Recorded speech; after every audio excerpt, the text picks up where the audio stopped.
할렐루야, 정경호 목사입니다. 우리가 코로나로 인해서 각 가정에서 주일 예배를 드리게 된 지 이번 주가 9주째가 되겠습니다.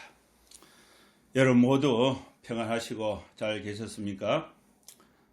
지난 목요일 저녁에 우진호 장로님이 전화가 왔습니다. 장로님, 코로나 이 난리통에 건강하게 잘 계십니까? 제가 안부를 묻고 또 안부를 주고받으면서 잠시 이 대화를 나눴습니다. 이 대화 중에 장로님이 목사님 하나 물어볼 게 있습니다. 우리 교회는 이번 주에 교회에서 주일 예배합니까? 옆에 그 천주교하고 다른 교회는 보니까 모이는 데가 있던데 우리는 어떻게 되는지 그걸 궁금해서 한번 전화를 드렸다고 이렇게 이제 대화를 했습니다. 아무래도 이 사회적 거리 두기가 5월 5일까지 강조하고 있는데 5월에 접어들어서 이 상황을 보고 우리 각 부서에서 모든 성도들의 의견을 다 이렇게 종합해서 주일 예배 장소를 어떻게 할 것인가에 대해서 우리가 우리 당에서 최종적으로 이렇게 논의를 해서 결정하면은 여러분 모두에게 알려드리도록 하겠습니다. 또 이번 주에는 각 가정에서 하나님의 말씀을 듣고 주일 예배를 드리게 됩니다. 저는 오늘 요한복음 2장 13절에서 22절 말씀을 본문으로 해서 하나님의 집을 장사하는 곳으로 만들지 말라는 제목으로 설교를 하겠습니다. 본문의 내용을 순서대로 정리해서 요약하면서 설명을 해보겠습니다. 예수님이 광야에서 40일을 금식하신 후에 요단강에서 세례 요한에게 세례를 받으시고 공적인 공생의 사역을 첫 사역을 갈릴리 가나의 혼인잔치집에서 있었습니다. 가정집에서 시작이 된 것입니다. 예수님은 가나에서 사역을 마치시고 가버나움으로 이동을 하셨습니다. 이 가버나움은 갈릴리 호수 주변에 있는 동네입니다. 갈릴리의 호수는 지중해와 이 해수면을 비교해 보면은 지중해보다 마이너스 200m 낮은 곳입니다. 가나는 갈릴리 호수 서쪽에 있습니다. 갈릴리 가나에서 예수님이 이동하셨던 가버나움까지는 거리가 26km 정도 떨어져 있습니다. 걸어서 하루 정도 걸리는 거리입니다. 지형적으로 보면은 가나는 높은 지대에 있고 가버나움은 마이너스 200m 낮은 지역에 있습니다. 그래서 이 12절 말씀 표현에 보면은 가버나움으로 내려가셨다 이렇게 기록하고 있습니다. 예수님이 가버나움으로 내려가실 때에 함께 동행했던 사람들이 기록에 있는데 예수님의 어머니 마리아와 그리고 형제들 그리고 제자들입니다. 예수님은 가버나움에서 오래 머물지 않았습니다. 그러면 예수님이 가버나움에 왜 가셨는가? 가버나움은 어떤 동네인가? 또 가버나움에서 행했었던 사역은 기록이 없습니다. 소개되지 않고 있습니다. 그래서 예수님이 가나에서 가버나움으로 왜 가셨는가? 가버나움하고 베세다는 거리가 가까운 동네입니다. 7km 정도 떨어져 있습니다. 이웃 동네입니다. 이 베세다는 베드로, 안드레, 빌립, 나다나엘의 고향이 베세다입니다. 이 베세다하고 가장 가까운 동네가 가버나움인데 예수님이 이 가버나움에 제자들과 또 어머니와 또 형제들을 데리고 가버나움으로 가셨다는 것입니다. 이 가버나움은 후일에 예수님의 그 사역에서 보면은 가장 많은 기적을 베푸셨던 동네가 가버나움입니다. 예수님이 궁극적으로 가시고자 했던 이 목적지는 yerusal렘입니다. 예루살렘으로 가나에서 바로 가시지 않고 이 가버나움을 거쳐서 예루살렘으로 가시게 됩니다. 예루살렘에는 어떻게 예루살렘에 가면은 가장 효과적인 사역을 할 수 있겠는가? 여기서 한 가지 단서를 찾을 수 있는 것은 예루살렘은 사람들이 가장 많이 모이는 6월절 종교 행사의 중심지입니다. 예수님이 6월절에 예루살렘에 가셔서 성전에서 사역을 하시기 위해서 그 시기가 갈릴리 가나에서 가버나움으로 가셨다가 그 시기를 맞추기 위해서 예루살렘으로 가시기 위해서 갈릴리 가나를 가버나움을 잠시 이렇게 들르셨다. 이렇게 추측을 해볼 수가 있습니다. 그리고 또 이 갈릴리 가버나움은 예수님의 그 후일 사역에 보면은 중요한 사역인데 베세다 옆 동네가 가버나움입니다. 그래서 예수님이 제자들을 데리고 중요한 사역이 이루어질 갈릴리 가버나움에 미리 답사를 해보셨다고 추측을 할 수가 있겠습니다. 예수님이 사역지를 이동하신 그 경로를 보면은 가나에서 가버나움으로 내려가셨다가 다시 이 예루살렘으로 올라가셨습니다. 예수님은 유대인들이 가장 그 중요하게 여기는 절기인 명절인 유월절에 맞추어서 예루살렘에 올라가셨습니다. 이때에 예수님과 동행했던 사람들은 제자들입니다. 예수님이 예루살렘 가셔서 성전에 들어가셨습니다. 당시의 이 성전은 평온한 가운데 활기찬 예배가 이루어지고 있었습니다. 성전 예배에는 예물이 있어야 하는데 많은 사람들이 6월절에 하나님께 예배하기 위해서 모였습니다. 예배에 참석하는 자들은 반드시 예물을 준비해야 했습니다. 우리도 주일 예배를 드릴 때에 헌금하는 순서가 있듯이 또 여러분들이 드린 헌금을 들고 또 축복하는 그 기도의 순서도 우리가 갖고 있지 않습니까? 예수님 당시에는 이 성전 예배에 예물이 매우 중요했습니다. 이때에 예수님이 바라본 성전의 상황은 다른 사람의 눈에는 아무런 문제가 없었는데 예수님이 보셨을 때는 이 성전에 매우 문제가 많았습니다. 그러나 이 성전의 상황을 이상하게 생각했던 사람은 아무도 없었습니다. 성전 안에서 소를 파는 사람이 있었습니다. 양을 파는 장사꾼이 있었습니다. 비둘기를 파는 사람도 있었습니다. 한쪽에는 테이블을 설치해 두고 돈을 바꿔주는, 환전을 해주는 은행도 있었습니다. 이러한 장사를 하는 그 행위는 오랫동안 성전에서 흔히 볼 수 있는 성전의 일상생활이 되었습니다. 아무도 이상하게 생각하는 사람이 없었습니다. 또 문제를 제기하는 사람도 아무도 없었습니다. 짐승을 종류별로 필요에 따라서 사고 팔고 또 돈을 바꿔주는 환전상들의 활동들은 지극히 자연스러운 성전 안에서 일상이 되어 있었습니다.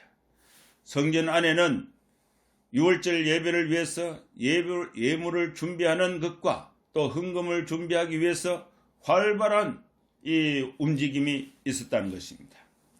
이 돈을 바꿔주는 이 환전상들은 생명의 속전을 성전에 내기 위해서 또 로마 지역 또 헬라 지역에서 순례객들이 준비해가 온 그 로마 돈, 헬라 돈을 성전에서 받아주지 않으니까 그것을 유대 화폐로 교환해 주면서 여기서 환율 차익을 착복했던 악덕 환전상들이 있었다는 것입니다. 성전 안에는 소와 양과 비둘기를 팔고 사고 또 이 팔고 사는 것은 예배를 돕기 위한 하나의 행위가 또 필요한 행위였습니다. 그리고 돈을 바꾸는 것도 필요한 행위였습니다. 이것이 정상적으로 정상으로 모두가 다 생각하고 있었는데 예수님이 보시기에 성전 안에서 소와 양과 비둘기를 사고 팔고 돈을 바꾸는 것, 이것은 예수님이 보시는 관점에서는 이것은 잘못된 것이었습니다. 이런 상황을 보시고 예수님이 정화운동을 일으키신 것입니다. 그래서 예수님께서 노끈으로 채찍을 만들었습니다.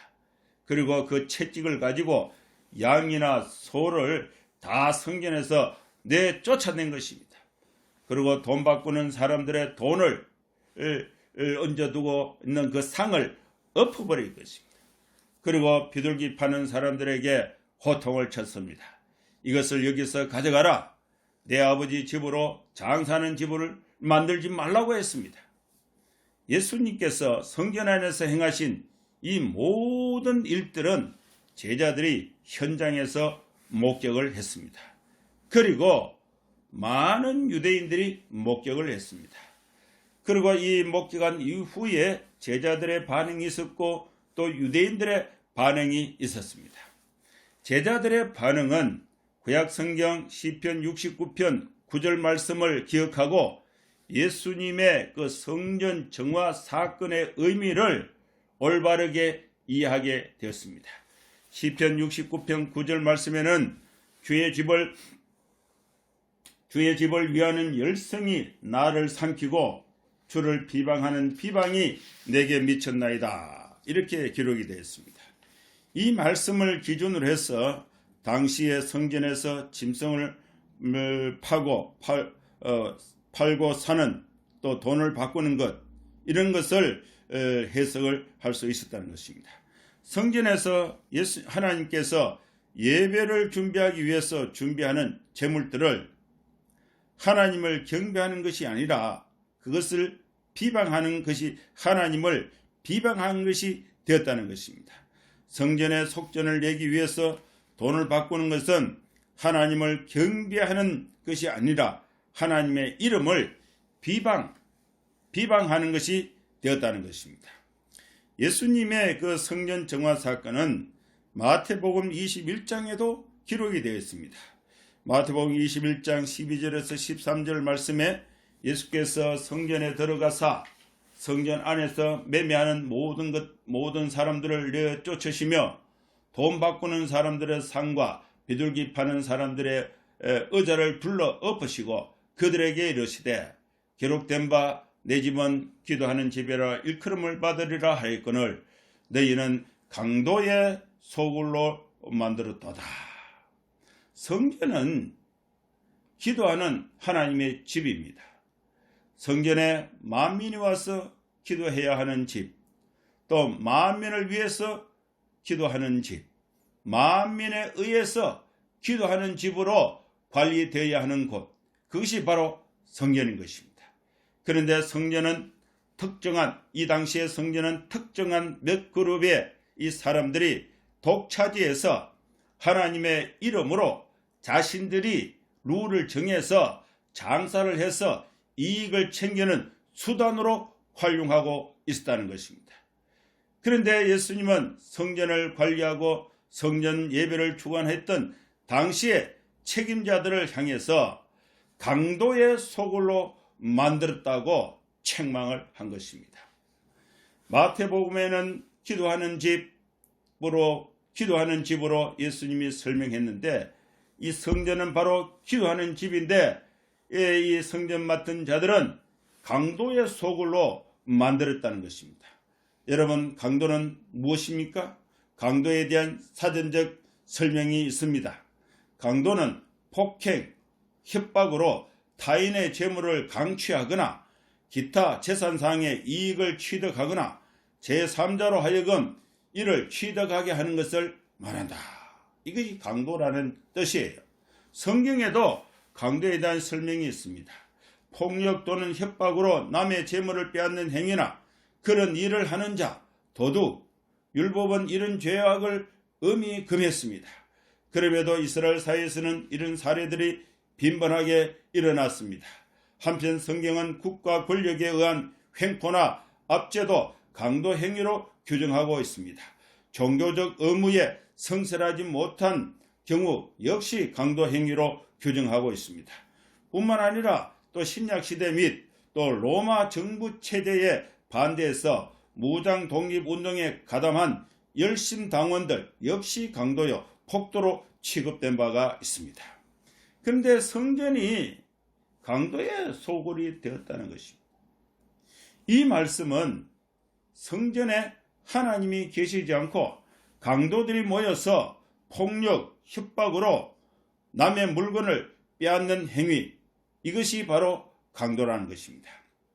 성전 예배가 폭력이 되었고 성전 예배가 협박이 되었고 남의 재물 즉 헌금을 빼앗는 강도짓을 했는데 그 일이 성전에서 하나님께 예배한다는 명목으로 이루어지고 있었다는 것입니다. 여러분, 강도는 뭡니까? 강도, 쉽게 말해서 강도는 내가 먹어야 할 음식, 물건, 내가 가지고 내가 사용해야 될 돈, 이것을 폭력으로 빼앗아서 다른 사람이 사용하게 되는 것, 이걸 강도라는 것입니다. 성전에는 사람들이 모이고 성전에는 헌금이라는 물질이 모이게 되는 것입니다. 성전에서 들어지는 이 물질은 먹어야 되고 사용되어야 될 사람이 있습니다. 그런데 성전을 관리하고 성전에서 성전 예배에 참여했던 여러 형태의 그 시스템이 그것을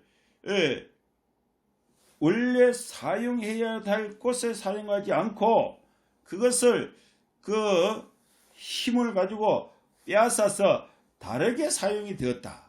이것이 강도의 소굴이 되었다는 것입니다. 이 말씀이 본문의 내용을 설명하고 있습니다. 이 내용의 말씀을 가지고 네 가지 메시지를 전하고자 합니다. 첫째로 성전을 이용해서 장사하지 말아야 합니다. 16절 말씀입니다. 비둘기 파는 사람들에게 이르시되 이것을 여기서 가져가라. 내 아버지 집으로 장사하는 집을 만들지 말라 하시니, 예수님이 비둘기 파는 자들에게 말을 합니다. 이것을 여기서 가져가라.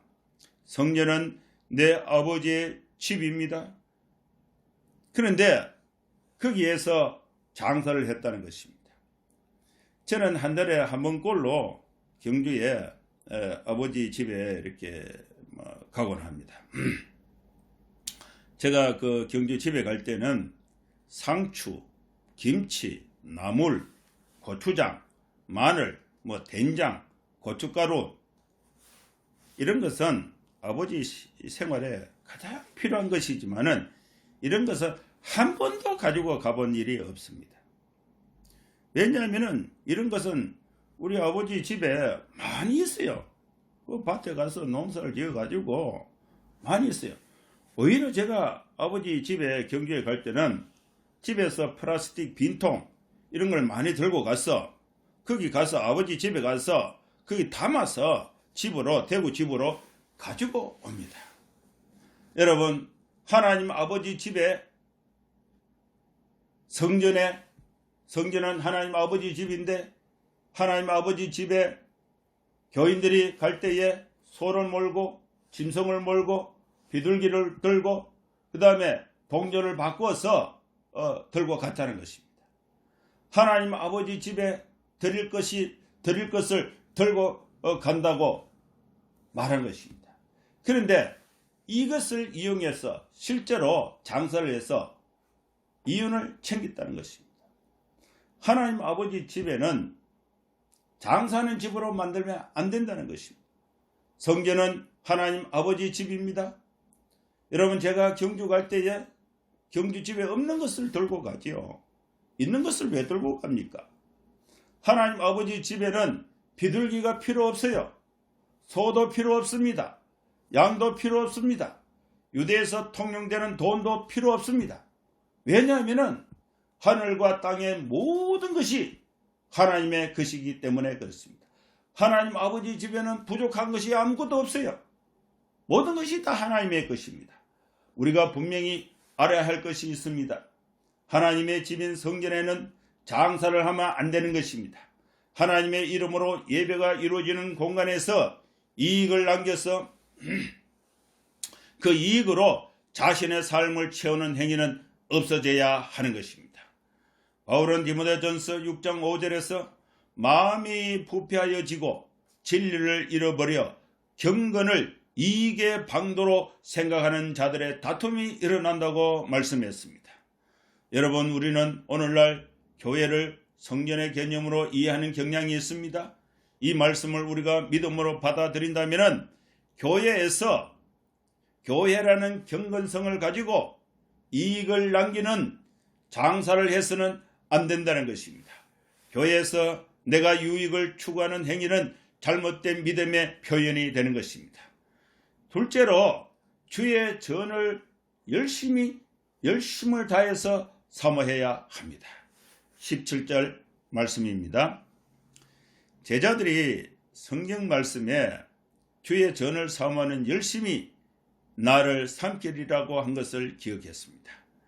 예수님께서 성전에서 소와 양과 비둘기 파는 자들을 다 내어 쫓으시고 돈 바꾸는 그 상을 엎으신 것은 주의 전을 열심히 사모하는 것이 된 것입니다. 성전은 하나님의 뜻대로 사용이 되어야 합니다. 성전은 열심히 사모하는 자들에 의해서 깨끗하게 활용될 수 있어야 합니다. 성전이라는 것은 거룩한 집이라는 뜻입니다. 집안에는 거룩한 것을 간직하고 있어야 됩니다. 성전은 집인데 그 집 자체가 거룩한 것이 아니고 그 집 안에 담겨있는 내용이 중요한 것입니다. 제가 속초에 수련회가 있어서 한번 간 일이 있습니다. 그리고 중간에 그 속초에 가면은 제가 옛날에 그 수능 학생 때 같이 성경 공부했던 그 수능이 있는데 그 수능이 그 속초에 어느 학교의 그 교장으로 있어요. 그래서 이 그 교장실에 이렇게 한번 찾아갔습니다.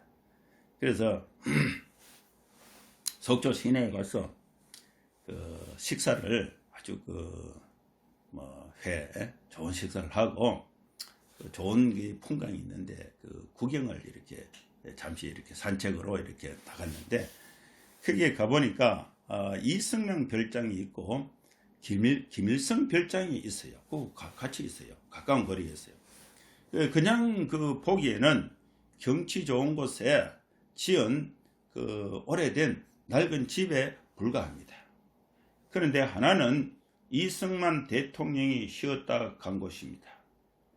그래서 그 집이 이승만 별장이 된 것입니다. 또 하나는 김일성이가 쉬었다 간 곳입니다. 그래서 그 낡은 집은 김일성 별장이 된 것입니다. 집은 있는데 거기에 누가 담겼느냐에 따라서 그 집이 하나는 이승만 별장, 하나는 김일성 별장으로 되는 것입니다.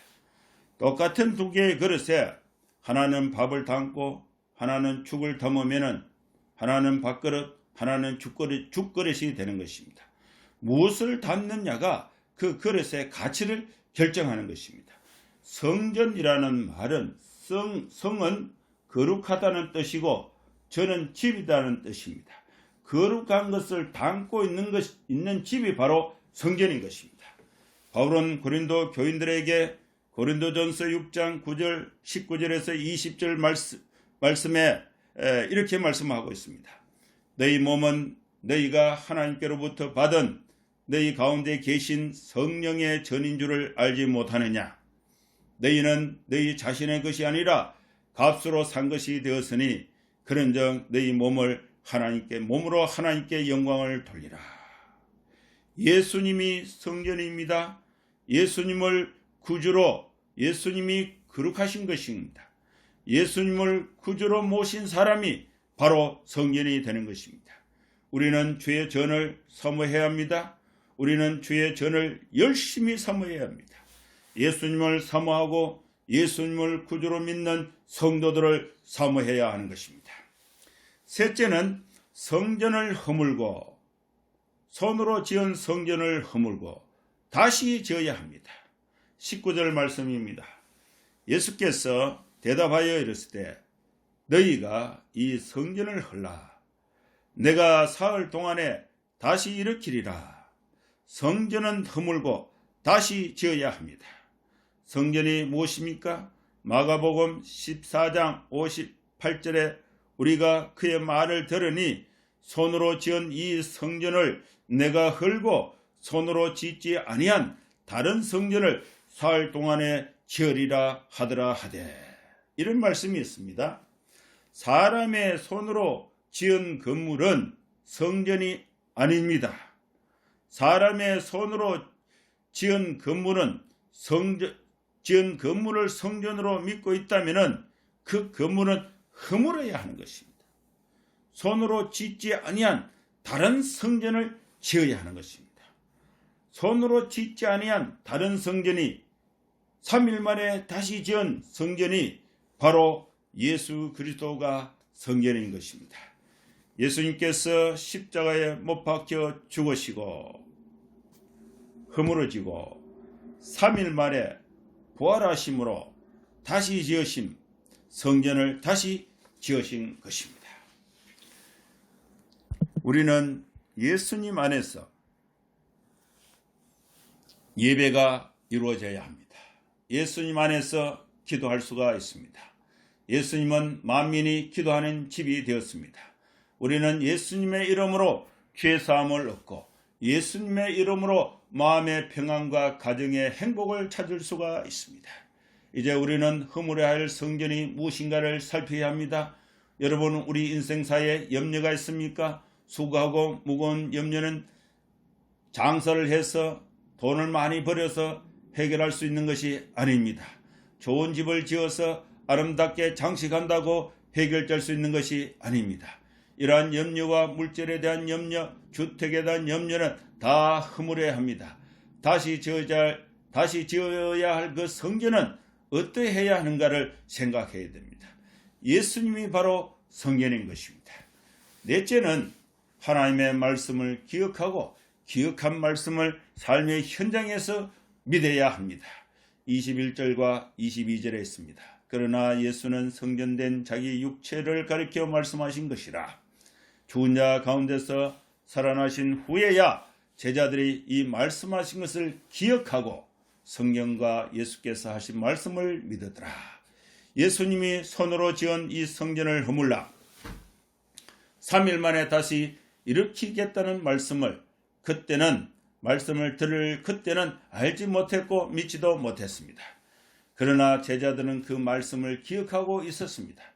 실제로 예수님께서 십자가의 고난을 받으시고 3일 만에 부활하심을 보고 전에 말씀하셨던 그 내용을 기억하고 있던 그 말씀을 실제로 그 현장에서 믿었다는 것입니다. 우리는 영혼의 양식이 되는 하나님의 말씀을 기억하고 있어야 합니다. 기억하기 위해서는 말씀을 읽어야 하고 또 말씀을 들어야 하고 말씀을 공부를 해야 하는 것입니다. 우리가 실제로 살아가면서 생활 속에서 일어나고 있는 크고 작은 사건들의 의미를 기억하고 있는 말씀으로 인해서 믿음이 현장에서 생기게 되는 것입니다. 이제 말씀을 정리하겠습니다. 우리는 하나님의 집을 바로 알아야 합니다.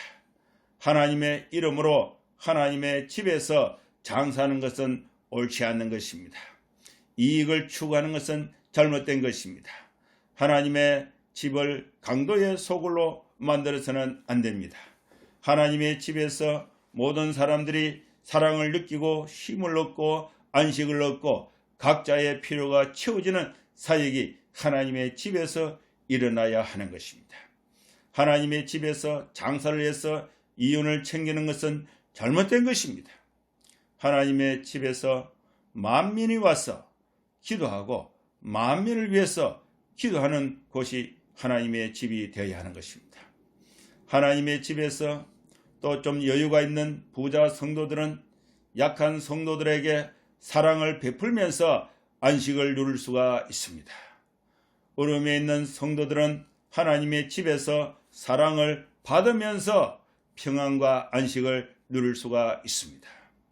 하나님의 집에서 우리는 이윤을 챙기는 장사를 할 것이 아니라 하나님의 집에 드려지는 그 모든 헌금을 가지고 모든 필요가 채워지고 사랑과 행복과 기쁨을 누릴 수 있는 하나님의 성전이 될 수 있기를 주의 이름으로 축원합니다.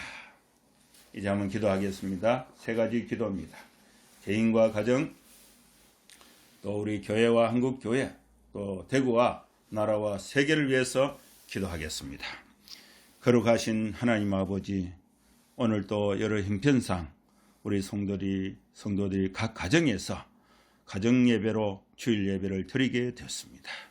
오늘 주신 말씀을 기억하면서 하나님의 성전을, 하나님의 집을 장사하는 것으로 만드는 것이 아니라 하나님의 사랑이 흘러가고 행복과 사랑과 기쁨이 있는 하나님이 기뻐하시는 교회 모습을 우리가 회복할 수 있도록 이 말씀을 우리 삶에 적용하고 우리 교회에 적용할 수 있도록 은혜를 더하여 주시옵소서.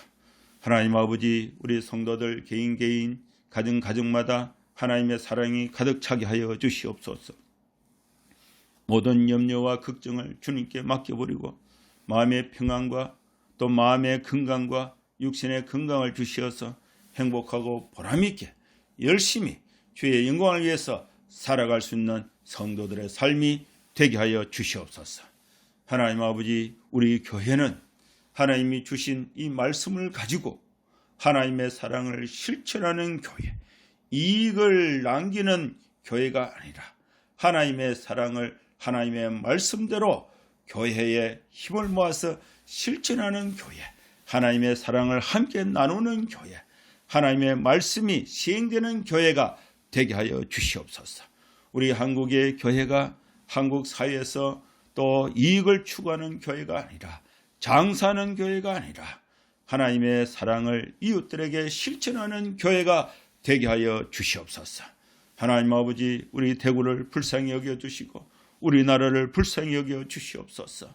하나님 아버지, 어려움에 처해 있을 때에 하나님께로 회개하고 돌아오고 다시금 하나님 아버지, 우리 민족이 또 우리 대구 시민이 한국 민족이 회개하고 하나님께로 돌아와서 하나님께 영광 돌리는 나라가 되게 하여 주시고 또 하나님 아버지, 영적인 부흥이 또 도덕적 부흥, 경제적 부흥으로 연결되어서 하나님의 사랑을 만방에 실천하는 한국이 될 수 있도록 주여 우리나라를 불쌍히 여겨주시고 우리 대구를 불쌍히 여겨주시고 은혜와 축복으로 함께하여 주시옵소서.